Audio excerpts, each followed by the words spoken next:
আসসালামু আলাইকুম ভালোবাসার মানুষ, আপনারা সবাই কেমন আছেন? দেখতে পাচ্ছেন আমি এইমাত্র একটা এসির কাজ করলাম। আসলে এই বাসাতে আজ ছাড়া 5 বছর আগে কাজ হয়েছিল। এখানে এসির লাইনটা করা হয় নাই। পরিশেষে আমি লাইনটা দেখতে পাচ্ছেন বাইর দিয়ে টানছি। আর এসির তারটা যে পয়েন্টের হয় সেটা হচ্ছে 3.0 RM তার ব্যবহার করেছি। আর 1/2 ইঞ্চি বা 14 mm পাইপ ব্যবহার করেছি। আসলে এই কাজগুলো ভিতর দিয়ে হওয়ার কথা ছিল, ভিতর দিয়ে না হয়ে এখন বাইরে দিয়ে নিতে হয়েছে।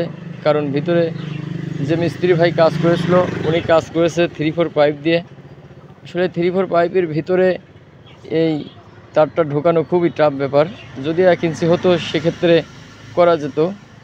তো বাসাল্লাহ ভাই বলেছিল যে আমাকে ভিতর দিয়েই কাজ করে দেন, বাহির হয় মানে এই 3/4 এই 1/2 ইঞ্চি পাইপটা বাইরে দিয়ে যাবে।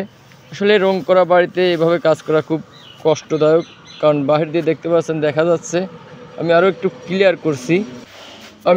ক্লিয়ার করতে চাই। সেটা হচ্ছে দেখতে পাচ্ছেন এখানে মেন সুইচ আছে, এটা হচ্ছে ডাবল সার্কিট ব্যবহার করেছে আমার বড় ভাই যে কাজ করেছিল। আর এটা আমি এসির জন্য ব্যবহার করলাম। আর এটা হচ্ছে 2টে সার্কিট। এখানে 4টা রুম আছে, এই 4টা রুমের কাজ এই 2 সার্কিটের উপরে চলছে। আসলে আমি যদি ভিতর দিয়ে নিতাম তো সেক্ষেত্রে দেখতে পাচ্ছেন খুবই কষ্টের একটা ব্যাপার। আমার কাজের কোনো কষ্ট নাই, তবে বিল্ডিংটা যেহেতু রং করা হয়ে গেছে যার ফলে দেখতেই পাচ্ছেন যদি আমি ওখান দিয়ে নিতাম তো সেক্ষেত্রে দেখা যেত এবং কাজটা কিন্তু খুবই খারাপ লাগতো, বাজে লাগতো। এখন দেখতে পাচ্ছেন যে আমি আসলে ওটা কিন্তু বাহির দিয়ে নিয়ে আসছি এবং এসি যে আছে এসি পয়েন্টটা কিন্তু দেখতেই পাচ্ছেন যে ওই বাল্বের যে হোল্ডারটা আছে ওই হোল্ডার টু হোল্ডার ফুটো করে লাইনটা নিয়ে আসছি, নিয়ে কিন্তু আমি এই ভিতরে ঢুকায় দিছি। আসলে কাজের মান ঠিক রাখতে হলে এভাবেই কাজ করতে হবে।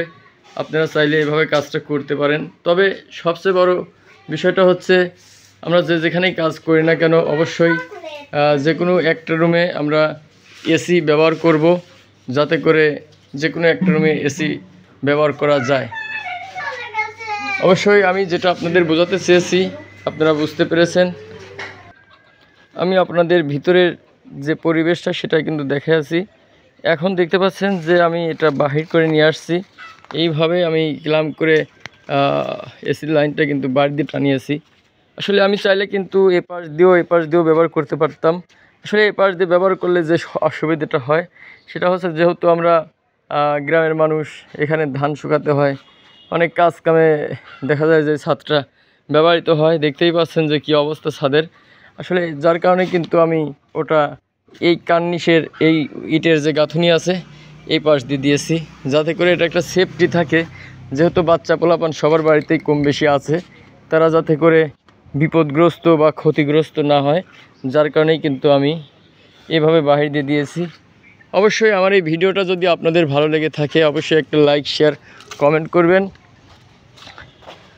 আর যদি ভালো না লাগে তো দরকার নাই, কারণ আমি এই কাজ করি মনের আনন্দে কাজ করি, ভিডিওটা করি মনের আনন্দে।